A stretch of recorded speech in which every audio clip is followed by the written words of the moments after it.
Hey everyone, welcome back. In this video, I want to talk about one of my most dreaded interview questions when I was coming out of college. I hated this question more than any other question that was asked, and I hated it so much because I really thought it was just a bunch of bullshit. And that question is, where do you see yourself in 5 years? I mean, I thought that was complete bullshit because I'm like, how the hell am I supposed to know where I'm going to be in 5 years when I don't know where I'm going to be in the next 5 weeks or 5 months? How in the hell can I possibly tell you what that is going to look like? And in fact, I rationalized this in my own way. I was thinking, hey, I don't care necessarily where I end up in 5 years. If I really just everything that I'm doing, if I attack it as strong as I can and do the best that I can, that I eventually will, open doors and I will be in a spot where I'm much better off in 5 years than what I am right now. And while that's true to an extent, I just really wanted to talk about what I've been able to learn about this question and how even though I actually hope to never have another job interview or actually be interviewing for another job for the rest of my life, that would be the absolute dream, this question is still really valuable in your own life, regardless of having a job, literally just making your life better. And I want to kind of talk about my journey with that question. And then I want to also kind of talk about how sometimes when you're a job interview, that even if you realize the value of this question, that you can actually be limited and you don't necessarily want to tell somebody where you want to end up in 5 years because maybe you have bills to pay that require you to have a job today. So for me, just to kind of take you to where I am with that question now, where I am in 5 years, I've listened, to a lot of motivational figures. So people like, a Tony Robbins, people like Gary Vee or Jim Rohn or Arnold Schwarzenegger, or there's just a ton of motivational figures out there that all have one thing in common, and that is they all talk about the power of having a vision and knowing where you want to go, essentially building that out first before you create it. I hear a lot of these people talk about, hey, if you have a ship, a really amazing ship that can actually go anywhere in the world, that if you let it leave the harbor and you don't program the ship where to go, or you leave there with no destination, right? You're going to float around the ocean. And I mean, you might come across an island that, you happen to like, or a place that you happen to like, but that could be completely by chance, right? So going into it, why not actually figure out what your destination is and head that way?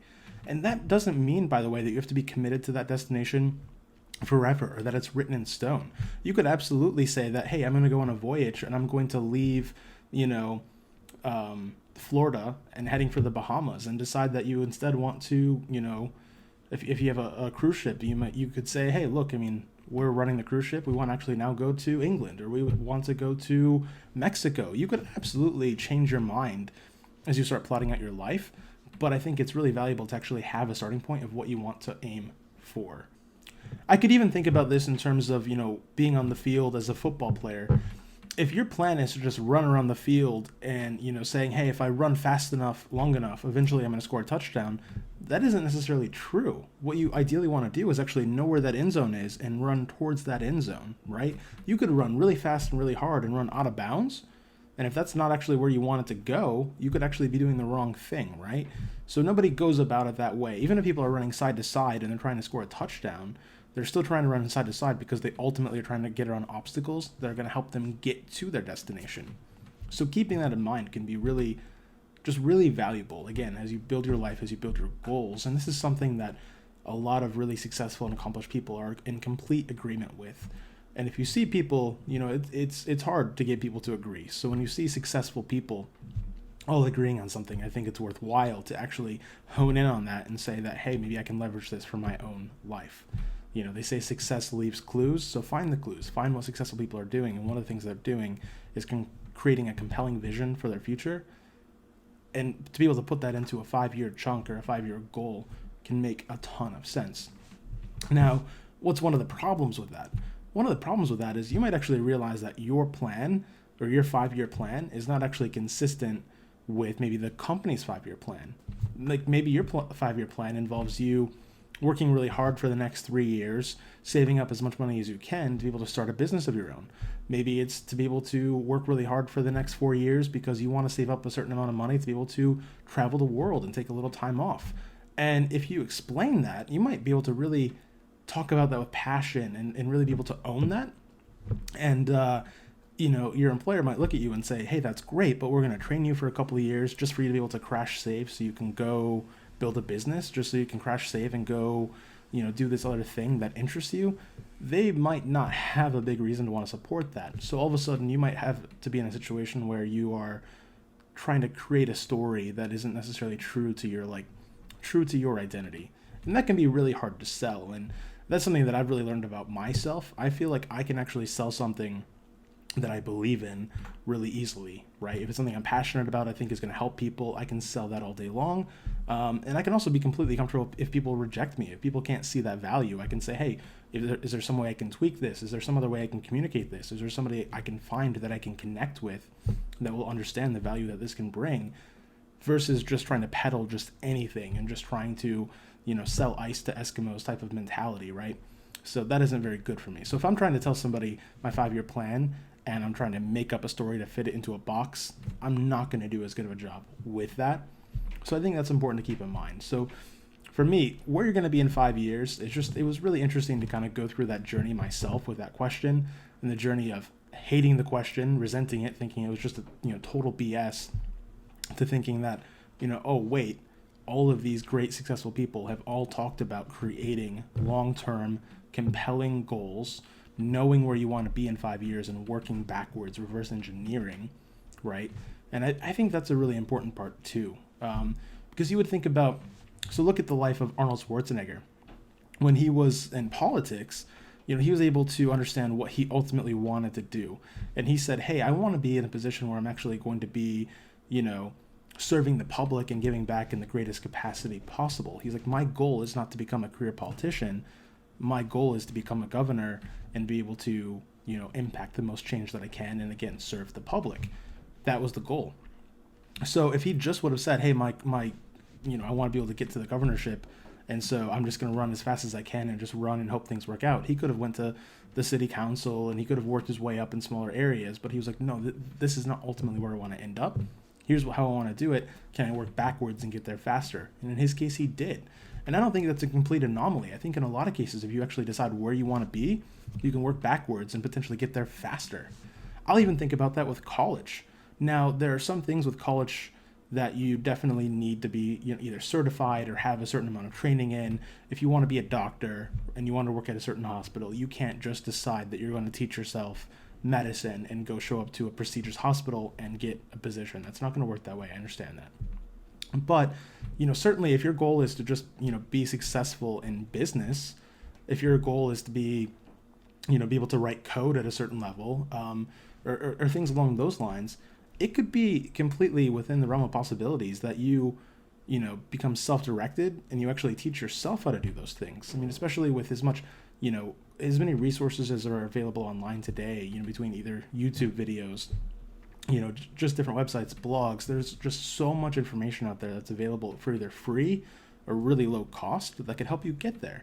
So the question becomes, okay, well, what if instead of that 4 years spent in college, or that 4 or 5 years, as it isn't always 4 years for people trying to get that degree, what if you spent 2 years really dedicating yourself to learning everything you possibly could learn about writing code or about starting a business, and then you actually put that out into the world, understanding that it's still not going to be easy, you're still going to have obstacles, but there are definitely stories out there that people have done this, and it's definitely possible. So it goes back to reverse engineering what you actually want to achieve, work backwards as much as you can.